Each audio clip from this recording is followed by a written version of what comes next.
Module 10, Wind Turbines, Part 3. So we left right off on the tail, and I'm going to jump right into the next part, which is how I'm going to make it freely be able to turn downwind. And I did this by creating a slip fit, just using a standard conduit. So I have a little conduit that I mounted flagpole style, and when I put my drive and connect my wires, I'm going to feed enough wire and leave enough extra wire all the way down the line to the foundation, so that it can spin freely without getting so wound up within the conduit that it would snap. And so I'm going to leave a lot of extra line material, a lot of extra wire in my system, and it will unwind itself. So it's going to go back and forth, winding itself up and unwinding itself based on needs. Now, with that said, if a big storm was going to hit, this is a system that I would either have to lower my tower or I would have to tie down the blades. Otherwise, it will break my system. So I have to be an active participant in the production of my electricity, creating, utilizing, and owning one of these systems. Brings me to the tower base. This is my favorite, just a double conduit pipe system with a buried tower, which then I use stanchions, and I just pull it up. Let's see. I just pull it up in the air and tie it into place, right? So I tie it into place, which holds it up, which also allows me to lower it down. And so I know I jumped ahead a little bit, but that's my favorite way of setting up my base. From there, you're going to want to think of how you're going to hook up these systems. Now, we talked about back in solar panels, how you're going to need some type of power supply system that will dump excess power in case you would short circuit the system, would also have your diode in it so that it doesn't reverse and drain your battery systems into your power system. And so you're going to need some type of control. And so these are just, once again, controls, same controls that I can buy for solar panels, I can buy for these systems. Just make sure that it can handle the wattage, right? So you're just making sure that it can handle the wattage that you're purchasing for. Here's a home built system. I did not build this system. Somebody else who was a little bit more geeked out than even I was on this subject matter built this system previous years, and this is just a picture of the system he built. And then finally, your battery structure. Now, personally, I prefer a nice deep cycle car or marine battery. I find those hold up best, so that would be my preference, but you can use any battery system you would prefer. And then finally, just setting it up. So then you pull it up into place, tie it into place, and you've got a system that can actually raise and lower based on need, as well as feeding my cord. And here you go, final setup. So I hope after seeing this, you guys feel comfortable with the idea of building your own system. But please keep in mind, you don't have to do the system I did. So like my shaft structure is fed right through and is right up against the generator. So it's based right on a low speed shaft. There's no gearbox in the center to bring it up any extra rotation. So whatever I'm getting is what I get. This is a system that will rotate as fast as the wind can turn it. And so this is something that I could end up with well over 120 rotations per minute.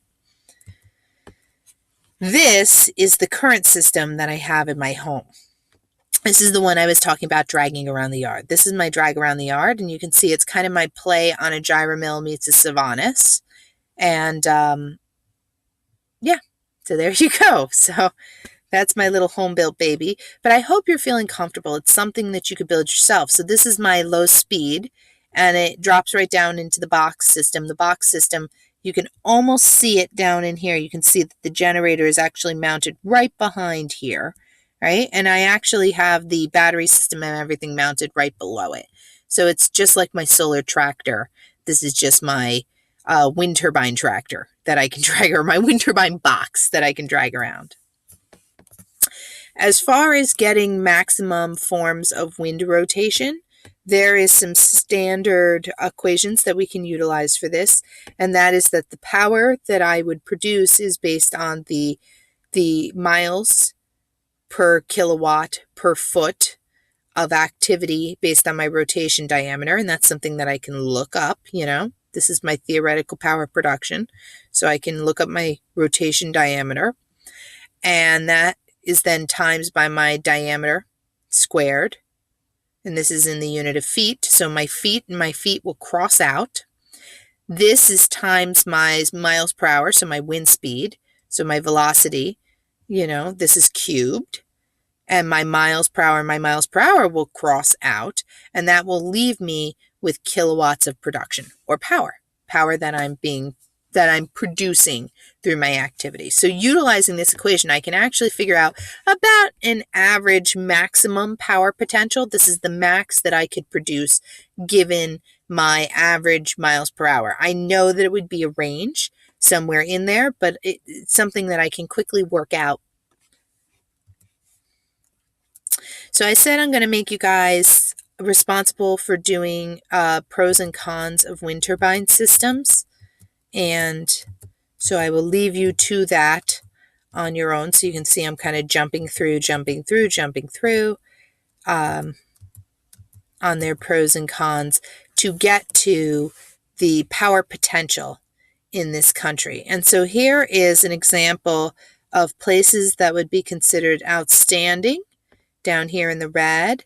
These are superb is the blue, the purple is excellent, pink is good, and yellow is fair conditions for producing power viva wind. And you can basically see this is what's called Tornado Alley. So right along this lovely set here, Montana being the most ideal on this lovely configuration of power sources, right? Of places that would produce huge amounts of power and be excellent locations as far as central United States. From there, offshore. Offshore is kind of an ideal place, but offshore is a hard sell because nobody wants to look at that. If you have a multi-million-dollar home built on the coast of the United States, you don't want to look out at your ocean pristine horizontal views and end up with your horizon being dotted by wind turbines. And so there's also a lot of education that goes into it and a reinterpretation of what we see as beautiful and how we understand power. And so there's so much more to wind power as an issue that's both social and economic that comes into play when we get into how, why, and where we will build what we build and do what we do. Here is another example, and this one gives us annual capacity by factor of states. And so this is based on current wind models that have been built and their capacity contributed. And so you can basically see wind speed capacities could contribute 23.1% of power need. And obviously, once again, right here in what's called Tornado Alley, Montana being the best location of the bunch,